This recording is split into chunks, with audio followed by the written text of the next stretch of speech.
Okay, today it was single arm suitcase deadlifts. This is one of my favorite exercises. It shows up a lot on this page.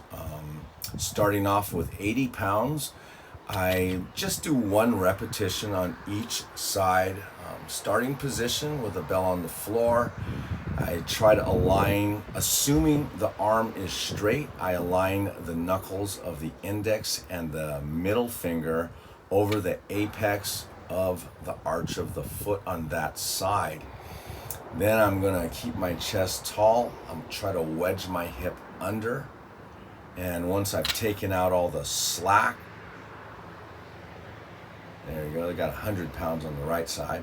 Once I've taken out all that slack, I'm going to use only the side that the weight is on to actually elevate the bar. You do not have to use both legs. In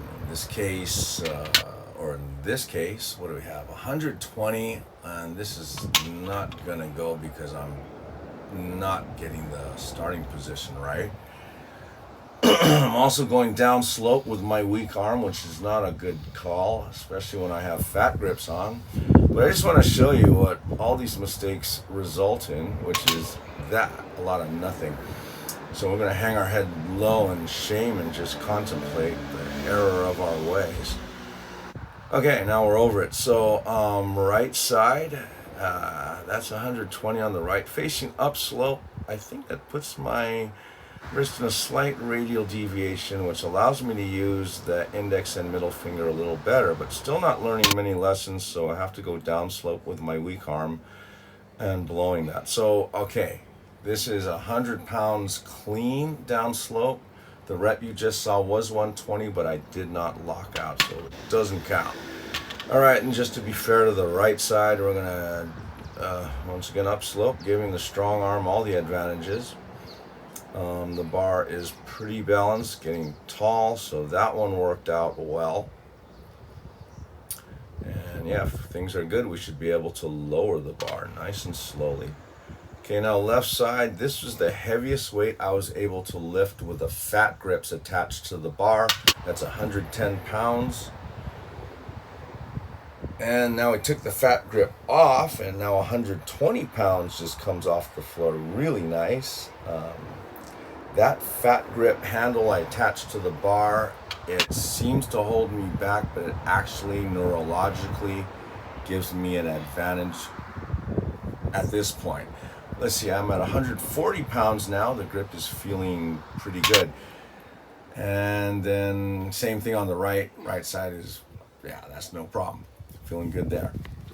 So the way the fat grip works, it's sort of like when you carry a sleeping kid around the mall for like an hour and you finally put the kid down, like at the food court, and you now feel like you weigh 30 pounds, you're almost like floating. That's the similar effect you get with the fat grip handles. So now, what are we at? 160 pounds on the right side. And once again, going up slope gives me a slight advantage in the grip, but also the slight dorsiflexion in the ankle. There's a little bit of takeaway there. Okay, so we're now at 160 on the left side. I believe that's the heaviest I'm going to lift, I think.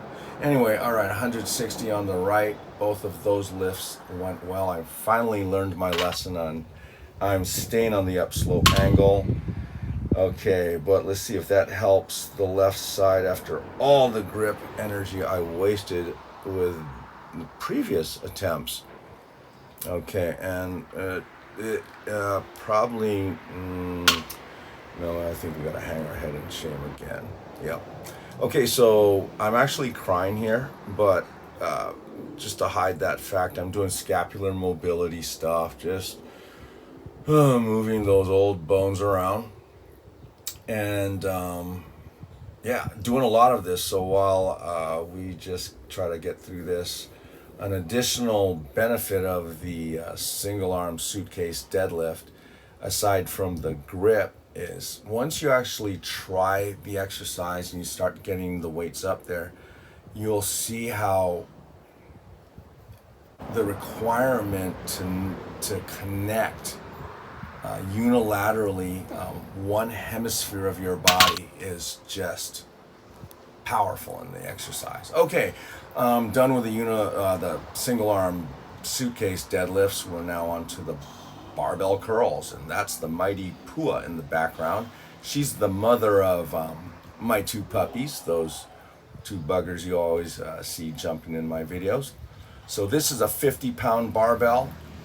I like to imagine, I know it's not real, but just helps me to imagine that my biceps actually connect to or are part of my upper chest, and I actually try to imagine using my upper chest to help me curl the bar. Okay, so a 60 pound barbell.